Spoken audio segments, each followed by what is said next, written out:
ብልህ ወይም ጠቢብ ሰው መቼ መናገር እንዳለበት፣ እንዴት መናገር እንዳለበት፣ መቼ ዝም ማለት እንዳለበትና እንዴት ጠባዩን መጠበቅ እንዳለበት ያውቃል ማለት ነው።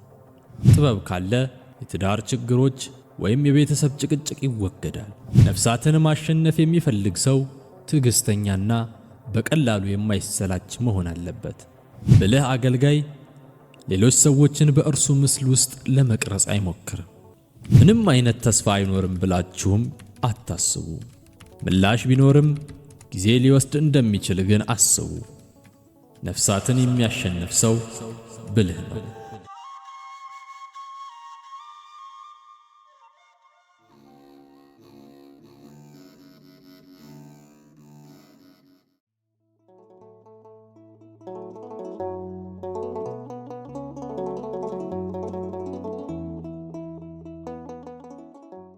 በስመ አብ ወወልድ ወመንፈስ ቅዱስ አሃዱ አምላክ አሜን።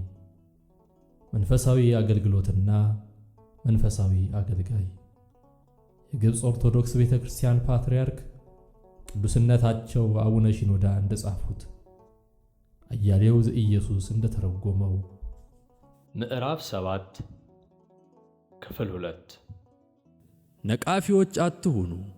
አንዳንድ ሰዎች ከሌሎች ሰዎች ላይ ዘወትር ስህተት ነቅፈው የሚያወጡ፣ እነርሱን በጥቁር መነጽር የሚመለከቱና ዘወትር እነርሱን የሚተቹ ይሆናሉ። እነዚህ ሰዎች ሌሎች ሰዎችን የሚያጡት ነቃፊዎች በመሆናቸው ነው። በአንጻሩ አንድ መንፈሳዊ ሰው አዘውትሮ አይነቅፍም፣ በተደጋጋሚ የሚፈርድም አይሆንም። የመንቀፍ ወይም የመተቸት መንፈሳዊ ግዴታ ካስፈለገም ሰዎችን በፍቅር በጥበብና በቅንነት ይገስጻል። ይህን በማድረጉም ሰዎችን ያሸንፋል። በንቁዎችና በሙታን ላይ ሊፈርድ በክብሩ የሚመጣው መድኃኒታችን ኢየሱስ ክርስቶስ ወደዚህ ዓለም የመጣው በዓለሙ ላይ ሊፈርድ ሳይሆን ዓለሙን ሊያድነው ነው። ዮሐንስ ወንጌል ምዕራፍ 3 ቁጥር 17። ስለሆነም ሰዎችን ማሸነፍ የምትፈልግ ከሆነ መድኃኒታችን ኢየሱስ ክርስቶስ እንዳደረገው አድርግ እንጂ እነርሱን ለመርገም ወይም ለማውገዝ ወይም ለማጥፋት አትነሳ። በእነርሱ ላይ ከመፍረድ ይልቅ ስለ እነርሱ ድህነት ንቁ ሁን። እነዚህን ሰዎች ስለ ጥፋታቸው ከምትገስጿቸው ይልቅ ለእነርሱ ርኅሩህ በመሆን ከነዚህ ጥፋቶቻቸው ይወጡ ዘንድ እርዷቸው። ስታመነዝር እጅ ከፍንጅ በተያዘችው በዘማዊቷ ሴት ታሪክ ውስጥ በእርሷ ላይ ጨካኞች የሆኑትና የፈረዱባት ሰዎች ሊያሸንፏት ስላልቻሉ በድንጋይ ተወግራ እንድትሞት ጠይቀዋል። በአንጻሩ ግን መድኃኒታችን ኢየሱስ ክርስቶስ ነፍሷን ሊያሸንፍ ስለቻለ እርሷን ከከሳሾቿ ተከላክሎላታል። እንዲህም ብሏታል፣ እኔም አልፈርድብሽም፣ ሂጂ፣ ከአሁንም ጀምሮ ደግመሽ ኃጢአት አትስሪ። ዮሐንስ ወንጌል ምዕራፍ 8 ቁጥር 11። ሰዎች የሌሎች ሰዎች ዓይኖች በእነርሱ ስህተቶች ላይ እንዲጨፈኑ እንጂ ዘወትር ክፍት ሆነው በእነርሱ ስህተቶች ላይ እንዲያተኩሩ አይፈልጉም። እነዚህ ሰዎች በእነርሱ ዘንድ ያለውን የሆነ ስህተት የሚመለከት ዓይን ያየውን ምንም እንዳላየ አይቶ እንዲያልፍ ይፈልጋሉ። እነዚህ ኃጢአተኛ ሰዎች የሰውን ደካማ ተፈጥሮና በቀላሉ የሚወድቅ መሆኑን ሙሉ ለሙሉ የሚረዳ ርኅሩህ አዛኝ ልብ ይፈልጋሉ። እነዚህ ሰዎች ለወደቁት ሰዎች ርኅራኄ የሚያሳይና ከወደቁበት እንዲነሱ የሚጸልይላቸው ልብ አጥብቀው ይፈልጋሉ። ይህ ልብ ያለው ሰው ይህን በማድረጉ ሰዎችን ማሸነፍ ይችላል። የሰዎችን ስህተት ያለማቋረጥ የምትመረምሩ፣ ዓይኖቻቸውን የምትከታተሉና ስለ እነርሱ ከሌሎች ሰዎች ጋር የምታወሩ ከሆናችሁ ወይም ደግሞ እነርሱን ዝቅ አድርጋችሁ የምትመለከቱና የምታንቋሽሿቸው ከሆናችሁ ሰዎችን ፈጽሞ ልታሸንፏቸው አትችሉም። ይህን በማድረጋችሁም ስሜታቸውን ትጎዳላችሁ፣ እነርሱንም ታጧቸዋላችሁ። እኛ የምንኖረው ርኅራኄን፣ ቸርነትና በጎነትን በተራበው ዓለም ውስጥ ነው። በጎነት ከመንፈስ ፍሬዎች መካከል አንዱ መሆኑን ደግሞ ሐዋርያው ቅዱስ ጳውሎስ በገላትያ ምዕራፍ 5 ቁጥር 22 ላይ ጠቅሶልናል። በመሆኑም ሰዎቹን በበጎነት ልትንከባከቧቸው ግድ ነው። ዓይኖችህ ለሰዎች የጽድቅ ሥራዎች የተከፈቱ እንዲሆኑ ፍቀድ እንጂ ለስህተቶቻቸው የተከፈቱ እንዲሆኑ አትፍቀድ።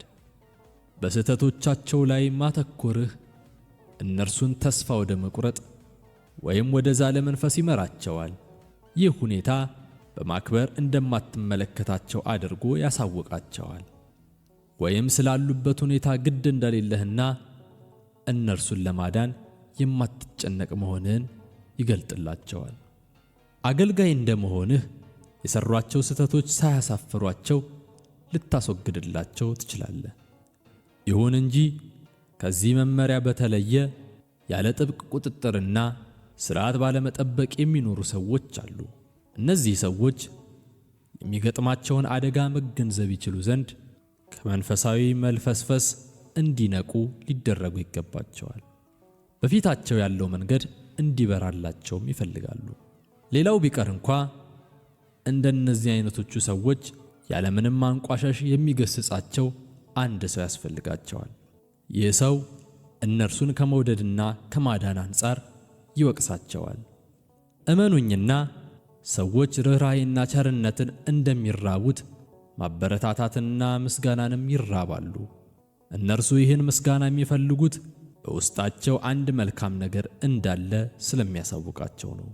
ይህ ደግሞ ከፍ ያለ መንፈስ እንዳላቸውና የጽድቅ ሕይወት መምራት እንዲችሉ የሚያደርግ ስሜት ያሳድርባቸዋል። ማበረታታትና ምስጋና በእርግጥም አስተያየትህን በእውነትና በታማኝነት የሚቀበለውን ሰው ማሸነፍ ቀላል ነገር ነው። ከዚህ በተመሳሳይ ስለ እርሱ ስታወራ አዘውትረ የምታበረታታው ወይም የቅድስና ሥራዎቹን መልካም ተግባራቱንና ችሎታዎቹን የምታውቅለትን ሰው ማሸነፍ እንዲሁ ቀላል ነገር ነው። በዚህ አይነት መንገድ ሰውየው ፍቅርህንና አድናቆትህን እንዲታወቀው ታደርገዋለህ። በዚህ ጊዜ ስለሚወድህ ምክሮችህን ለመስማት ዝግጁ ይሆናል። ለእርሱ የምትሠራው መንፈሳዊ ሥራህንም ይቀበላል። ለመጀመሪያ ጊዜ አዲስ አባላት የሆኑ ሰዎች በተገኙበት በአንድ ጉባኤ ላይ ተገኝተሃል። በዚህ ጊዜ ከእነዚህ ሰዎች አንዱን ከሌሎቹ ሰዎች ጋር ስለ ተሰጥኦዎቹ፣ ስለ ችሎታዎቹ፣ ስለ ታሪኩና ስለ ሥራዎቹ በመግለጥ ታስታውቀዋለህ። ሰውየው በጉባኤው ላይ በመገኘቱም ስለ መገኘቱ ደስታህን ትገልጥለታለህ። እርሱም በአንተ ውስጥ የሚያከብረውና የሚያደንቀው ጓደኛ ስላገኘ ያለምንም ጥርጥር ልታሸንፈው ትችላለህ። ይሁን እንጂ ምስጋና ወይም ውዳሴ ማለት ሽንገላ ወይም ድለላ ማለት አይደለም። አዎን አይደለም። ምክንያቱም እያንዳንዱ ሰው የራሱ መልካም ሥራዎች ስላሉት እነዚህን መልካም ሥራዎቹን ለይተህ በማውጣት በእውነትና በታማኝነት ስለምታወድሳቸው ነው። መድኃኒታችን ኢየሱስ ክርስቶስ ውዳሴ የሚያስፈልገው ነገር በዘኬዎስ ውስጥ አግኝቷል። በቀራጩ በሳምራዊቷ ሴትና እግሮቹን በእንባዎቿ አረሳ በፀጉሯ ባበሰችው ዘማዊቷ ሴት ውስጥም አግኝቷል። ከዚህ በተጨማሪ ጌታ ከተመለከተው በኋላ በወደደው ጎበዝ ውስጥ እንዲሁ የሚወደስ ነገር አግኝቷል። የማርቆስ ወንጌል ምዕራፍ 10 ቁጥር 20።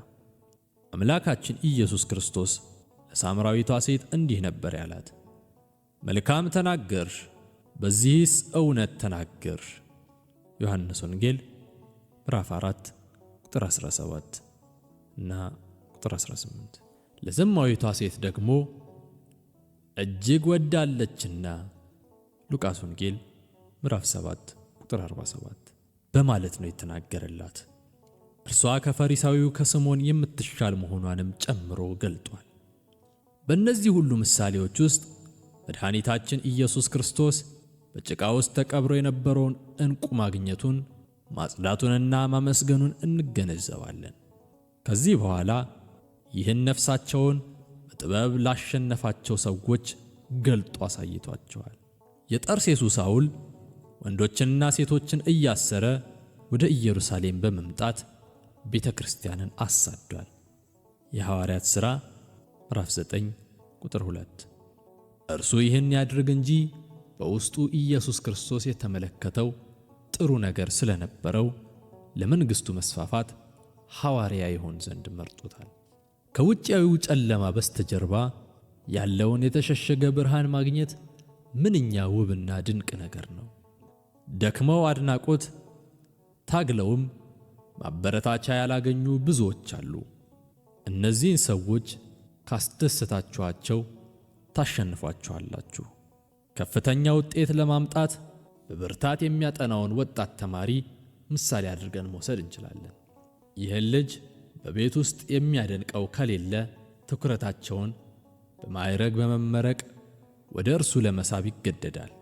ይሁን እንጂ በቤቱ ውስጥ አንዱ በማዕረግ መመረቁን በመገንዘብ ተማሪው ስለ ራሱ ለመናገር ሳይገደድ ርዕሱን ቢያበረታታው ምንኛ ደስተኛ ይሆን ነበር። ማበረታታት ለወጣቶች ብቻ አይደለም፣ አዋቂ ሰዎችም ይፈልጉታል። አገልጋያችሁ በብርቱ ሥራው ለእናንተ ታማኝ ሆኖ እንዲቀጥል የእናንተን ማበረታታት ይሻል። አለቃችሁ እናንተና ሌሎች ሰዎችን ለመንከባከብ እንዲችል የእናንተ ማበረታታት ያስፈልገዋል። የቤቱ ባለቤት ከበር ጠባቂው መልካም ቃልና አድናቆት ከእናንተ መስማት ይፈልጋል። በዚህ ጊዜ የቤቱ ባለቤት እርሱ ከሚያውቃቸው በር ጠባቂዎች ሁሉ እንደዚህ ያለ ትጉህ በር ጠባቂ እንዳላጋጠመው ይታወቀዋል። ይህ የሚታወቀውም በብርቱ ሥራው ብቻ ሳይሆን በመልካም ቃሉ፣ በውዳሴውና በሚያነበንባቸው ምስጋናዎቹ ነው። ሰዎች ምንጊዜም ቢሆን መልካምና የሚያስደስት ቃል ይፈልጋሉ። ይህን ቃል የሚናገረውን ማንኛውም ግለሰብ ይወዱታል። የሚማርክ አንደበትና ጥበብ ያለው አንድ ሰው በፈገግታ የተሞላ ገጽታና ሌሎች ሰዎችን በቅንነት የሚንከባከብ አቀራረብ ስለሚኖረው በዲያብሎስ ለመመራት እጃቸውን ከሰጡት በስተቀር መላውን ዓለም ማሸነፍ ይችላል። ለዚህ መሻት የሚሆነው የምሥራች ቃል እግዚአብሔር ለሕዝቡ በወንጌል አማካኝነት ሰጥቷል። ወንጌል ማለት የምሥራች ቃል ማለት ነውና እርሱ የተራራው ስብከቱን የጀመረው ብፁዓን በሚለው ቃል ነው። ብፁዓን ማለት ደግሞ የተባረኩና የተደሰቱ ማለት ነው። መድኃኒታችን ኢየሱስ ክርስቶስ ሰዎችን ያለማቋረጥ አበረታቷል። እርሱ 30 ፍሬ ያፈራውን ዘር 60ና 100 ፍሬ ካፈሩት ዘሮች ጋር ተመሳሳይ ውጤት እንዳለው አድርጎ ነው የገለጸው። ጠቢብ ወይም ብልህ ሰው አብዛኛውን ጊዜ ጨዋ፣ ሌሎች ሰዎችን የሚያበረታታና በእነርሱ ላይ የማይፈርድ ስለሚሆን ያሸንፋቸዋል። መድኃኒታችን ኢየሱስ ክርስቶስ ሰዎችን አበረታቷል እንጂ አልፈረደባቸውም። ምንም እንኳን በእነርሱ ዘንድ የተገለጡና የተሸሸጉ ኃጢአቶች ቢኖሩም በእርሱ ፊት ገሃድ ናቸው። ሌላው ቢቀር የልብ ስሜቶች፣ አሳቦች፣ ዓላማዎችና ጥርጣሬዎች በእርሱ ፊት የተገለጡ ናቸው። ስለሆነም እርሱ ሁሉንም ኃጢአቶችና የተደበቁ ነገሮችን በፍጹም እርግጠኝነት የሚያውቅ ስለሆነ ማንንም አይቆጣም። እውነቱን በእርግጠኝነት የማናውቅ እኛ ግን ቁጣችን ምንኛ የበዛ ነው። ምናልባት ነቀፌታችን ከተራ ጥርጣሬ ወይም ማመንታት ወይም ደግሞ ተጽዕኖ የመነጨ ሊሆን ይችላል። እኛ በሰዎች ላይ ኢፍትሐዊ በሆነ መንገድ ስለምንፈርድ እንኳንስ ልናሸንፋቸው ቀርቶ ጭራሹኑ ይጠሉናል። የሰዎች ጥፋቶች የተረጋገጡ ቢሆኑም እንኳን በመልካም ቃላት ልናስተካክላቸው እንችላለን። ይህን በማድረጋችንም እናሸንፋቸዋለን። ድፍረት የሌላቸውን አጽኗቸው። አንደኛ ተሰሎንቄ ምዕራፍ 5 ቁጥር 14 የሚሉት የመጽሐፍ ቅዱስ ቃላት ምንኛ ድንቅ ናቸው። ትናንሾችን አበረታቱ፣ ለሽማግሌዎች ልዩ አመለካከትና ክብር አሳዩ፣ የተከበሩትን አመስግኑ፣ ደካሞችንም አታንቋሹ።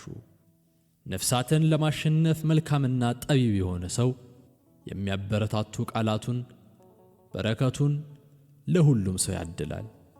መርቁ እንጂ አትርገሙ፣ ሮሜ ምዕራፍ 12 ቁጥር 14 የሚል የመጽሐፍ ቅዱስ ቃል ስላለ እርሱ ሁሉንም ሰው የሚንከባከበው በበጎነት ነው።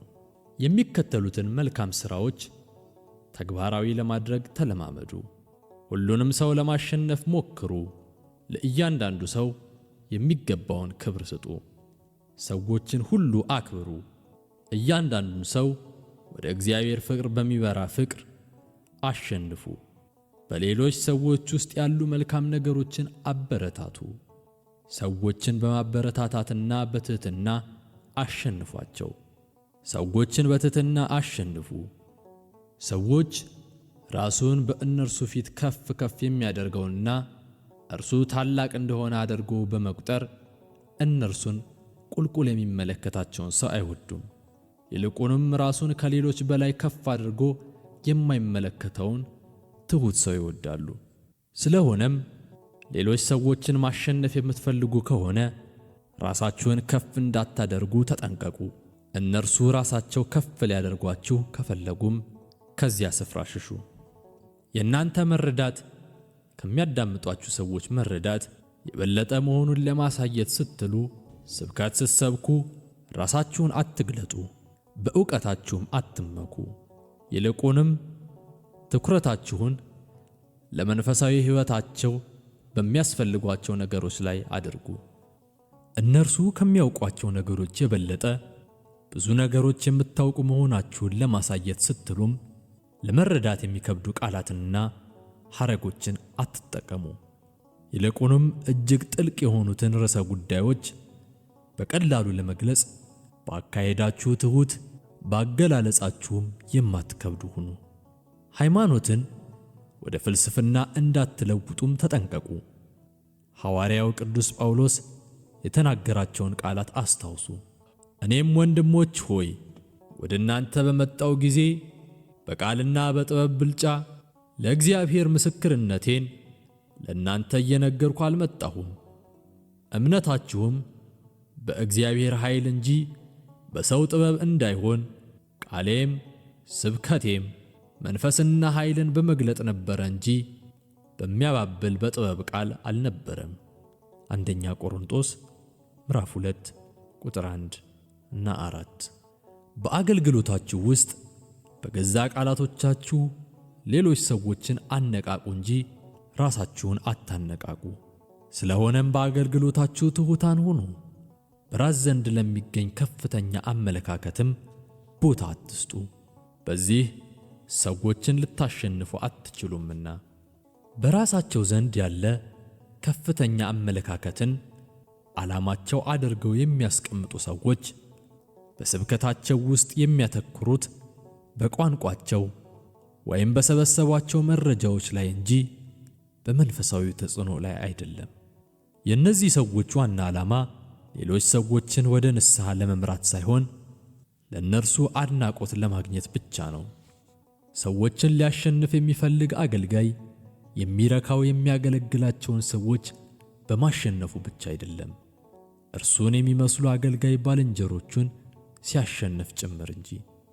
አንድ ትሑት አገልጋይ ሌሎች አገልጋዮችን መብለጥ አይፈልግም፣ ያገለግሉ ዘንድ እድሉን ይሰጣቸዋል እንጂ። እርሱ እርስ በርሳችሁ ተዋደዱ ሮሜ ምዕራፍ 12 ቁጥር 10 የሚሉትን የሐዋርያው የቅዱስ ጳውሎስ ቃል ያስታውሳል እንጂ እነዚህን አገልጋዮች ካጠገቡ አያርቃቸው። አንድ አገልጋይ በማንኛውም ስብሰባ ውስጥ ያለውን ጊዜ ሁሉ ለራሱ አያደርግም፣ ሌሎችም እንዲናገሩ እድሉን ይሰጣቸዋል እንጂ። አንድ ሰው ሲናገርም በጭራሽ አያቋርጠውም። እርሱ በተናገረው ሐሳብ ላይ አያፌዝም። እርሱ ከሌሎች የሚበልጥ ዕውቀት እንዳለው ለማረጋገጥ አይሞክርም፣ ወይም የእርሱ አመለካከቶች ጥልቅ እንደሆኑ ለመግለጥ አይሻም። ደቀ መዛሙርቶቹ ቢሆኑም እንኳ እንደ እርሱ አገልጋይ የሆኑ ባልንጀራዎቹን አመለካከት ይቀበላል። አንድ አገልጋይ ለሌሎች ሰዎች ጆሮዎቹን የማዋስ የቅድስና ሥራ ሊኖረው ግድ ስለሆነ ሰዎች ይወዱታል። ለምሳሌ እርሱ ሲናገር የእገሌ አመለካከት አስደስቶኛል፣ ወይም እገሌ የተናገረው ነጥብ መልካም ስለሆነ በእርሱ አመለካከት እስማማለሁ፣ ወይም እገሌ ከተናገረው እጅግ ተጠቅሜያለሁ ይላል። ይህ ሁኔታው ሰዎች እንዲያደንቁት ስለሚያደርጋቸው የእርሱን ያነጋገርና ያደማመጥ ስልት እንዲወዱ ያደርጋቸዋል። ጠቢብና ትሑት አገልጋይ ማንንም አያንቋሽሽም፣ ማንንም ዝቅ አድርጎ አይመለከትም። ይልቁንም እርሱ ሰዎችን ሁሉ ስለሚያከብር ሰዎች ስለ ትሕትናው ሲሉ ይወዱታል። መድኃኒታችን ኢየሱስ ክርስቶስ በትሕትናው ወደ ቀራጩ ወደ ዘኬዎስ ቤት ገብቷል። ለቀረጥ ሰብሳቢው ለማቴዎስ ቦታ ሰጥቷል። ወደ ኃጢአተኞች ቤት ገብቷል። ኃጢአተኛይቱ ሴት እግሮቹን በእጆቿ በመያዝ በእንባዎቿ እያራሰች በፀጉሯ አብሳቸዋለች። ጌታ ይህን በማድረጉ ሰዎች ሁሉ ወደውታል፣ እርሱም አሸንፏቸዋል። በፍቅሩና በትሕትናውም ወደ መንግሥቱ መርቷቸዋል። ነቢዩ ዳዊት ጎልያድን ድል ከነሳውና የጦረኞች ሁሉ አለቃ ከሆነ በኋላ ራሱን በእነርሱ ላይ ከፍ ከፍ ስላላደረገ ሁሉንም ሰዎች አሸንፏል። ነገር ግን በፊታቸው ይወጣና ይገባ ስለነበረ እስራኤልና ይሁዳ ሁሉ ዳዊትን ወደዱ። አንደኛ ሳሙኤል ምዕራፍ 18 ቁጥር 16። ጠቢብና ትሑት አገልጋይ ሰዎችን የሚያሸንፈው ለድካማቸው ራሱን ዝቅ ማድረግ ሲችል ነው። ለዚህ ምሳሌ የሚሆነን ለሰዎች ድካም ራሱን ዝቅ ያደረገው መድኃኒታችን ኢየሱስ ክርስቶስ ነው። ኒቆዲሞስ አይሁድን ይፈራ ስለነበር ከእርሱ ጋር ይገናኝ የነበረው በሌሊትና በምስጢር ነበር። ኒቆዲሞስ ይህን ለማድረግ ጊዜው ገና ስለነበር ኢየሱስ ክርስቶስ ከእርሱ ጋር ያለውን ግንኙነት ይፋ ያወጣ ዘንድ አላስገደደውም። በዚህ አይነት መንገድ ጌታ እርሱን አሸንፎታል። በመጨረሻም እርሱ ራሱ ይህን ግንኙነታቸውን ይፋ አውጥቷል። እግዚአብሔር አምላክ ለሰብአ ሰገል ድካምም ራሱን ዝቅ አድርጓል። ሰብአ ሰገል ከዋክብቱን ሲያጠኑ ጌታ እግዚአብሔር እንግዳ በሆነ እንቅስቃሴው፣ በአቅጣጫው፣ በማዝገሙ እንዲሁም ባቋቋሙ የተለየ የሆነና በኮከብ የተመሰለ አንድ ሰማያዊ ኃይል ገልጦላቸዋል። እንዲህ ባለ መንገድ እነርሱን ወደ እምነት ስቧቸዋል። ስላመኑትም ከዚህ በኋላ በኮከብ አልመራቸውም፣ በሕልም አስጠነቀቃቸው እንጂ። ማቴዎስ ወንጌል ምዕራፍ 2 ቁጥር 12። እግዚአብሔር በምስጢረ ሥጋዌው ለሰው ልጆች ሁሉ ዝቅ ብሏል፣ በዚህም አሸንፏቸዋል። አንድ ሰው ለሰዎች ዝቅ የሚል ከሆነ ያሸንፋቸዋል። አንድ ሰው ከፍ ካለ ማማ እንደወረደ አድርጎ ከእነርሱ ጋር የሚነጋገር ካልሆነ ወደ ልባቸውም ሆነ ወደ ሐሳባቸው ጥልቀት ሊደርስ አይችልም። በተወሳሰበ መንገድ ብቻ እንደሚናገረውና ሰዎች እንዲረዱት መረጃዎቹን በቀላሉ እንደማያቀርበው ፈላስፋ አትሁኑ። ፈላስፋን እጅግ ጥቂት ከሆኑ ተከታዮቹ ደቀ መዛሙርቱ በስተቀር ማንም ሊረዳው አይችልም። በአንድ ሰው አማካኝነት ለመረዳት አስቸጋሪ የሆኑ ነገሮችን ለምን ትናገራለህ የሚል ወቀሳ የቀረበለት አንድ ደራሲ እናንተ ለምን የተነገረውን ነገር ልትረዱ አልቻላችሁም በማለት በትዕቢት መልሷል። እናንተ እንደዚህ ትዕቢተኛ ደራሲ አትሁኑ። የሰዎችን ዝግ ያለ መረዳት ታገሱ። ማስተማርህን አስመልክተው ቢከራከሩህም ቁጡ አትሁን፣ አትገስጻቸውም። ጠቢብና የዋህ አገልጋይ ትምህርት አሰጣጡን አከራካሪ አድርጎ አይቆጥርም፣ ምንም አይነት ክርክርም አይቀበልም። የእርሱን አስተሳሰቦች በሰዎች ላይ በግድ አይጭንም። ከእርሱ ጋር የሚያደርጉትን ክርክርም እንደ ስድብ አይቆጥርም። ይልቁንም ባለው ፍቅርና ትሕትና መልስ ይሰጣል። የእርሱን አመለካከቶች በሚቃወሙ በማናቸውም ሐሳቦች አይሰላችም። አመለካከቶቹን እንደ ዶግማ አድርጎ አይደነግጋቸውምና። የአንድን ሰው አመለካከት በሌሎች ሰዎች ላይ መጫን አሳማኝ ነገር አይደለም። በዚህም ማንንም ማሸነፍ አይቻልምና በአገልግሎት ውስጥ የሚቀርቡ የራሱን አመለካከቶች ወይም ሰዎች ላይ የሚጭን አገልጋይ በሁሉም ተገልጋዮች ዘንድ ተቀባይነትን የማያገኝ ሰው ነው። ከባልንጀሮቹና ከደቀ መዛሙርቶቹ ጋር ለመስማማት በትእዛዙና በሥልጣኑ የሚጠቀም አገልጋይ እነርሱን ሊያሸንፋቸው አይችልም። እንዲህ አይነቱ ሰው በሰዎች ሁሉ ዘንድ የተጠላ ስለሚሆን በአገልግሎቱ ላይ ብቻውን ይቀራል፣ አሊያም አገልግሎቱ የቅራኔዎች መስክ ሆኖ ይለወጣል። ይህ ደግሞ አገልግሎት መንፈሳዊነቱን እንዲያጣ ያደርገዋል። የጋራ መረዳትና የማሳመን መንገድ ከሥልጣን ወይም ከኃይል ይበልጥ ዝግተኛና ረጅም ጊዜ ሊወስድ ቢችልም የተሳካ ነውን? በእርግጥም በየዋህነትና በትሕትና የተሞላ ወደ ተዋጣላቸው ተግባራዊ ውጤቶች የሚመራ መንገድ መንፈሳዊ ነው። አንተ ፍጹም ትክክለኛ፣ ሌሎች ሰዎች ደግሞ ፍጹም የተሳሳቱ ቢሆኑም እንኳ እነርሱን እስከምታሳመናቸው ድረስ ታጋሽና ሁሉን የምትሸከም ሁን። በኃይል እነርሱን እንደምትጥላቸው ወይም በአገልግሎት ውስጥ የሚገኙ አመለካከቶቻቸውን የምታስወግድ እንደምትሆን አድርገህ አታስብ። ብልህ ወይም ጠቢብ አገልጋይ ሰዎችን የሚያሸንፈው በጽናት በመቻልና በትዕግሥት ነው። እርሱ ማንኛውንም ስድብ፣ ማንኛውንም ተቃውሞ፣ ማንኛውንም ክርክር ወይም ማንኛውንም ንትርክ በጽናት ይታገሳል። ሌላው ቢቀር ስለ ኢየሱስ ክርስቶስና ስለ ነፍሳት ድህነት ሲል የሰዎችን ፌዝ በጽናት ይታገሳል። እርሱ እነዚህን ነገሮች መታገስ የማይችል ከሆነ ግን ተሸናፊ ይሆናል፣ አገልግሎቱም ውድቅ ይሆናል። ትሑት አገልጋይ በዝግተኛ መረዳት ውስጥ ያሉትንና ሲበዛ ችኮች የሚሆኑበትን ሰዎች ማሸነፍ ይችላል። እርሱ ይህን ያለምንም ማስተማርና ተግሳጽ እንዲሁም የእነርሱን ስሜት ባለመጉዳት በጥበብ ያከናውናል።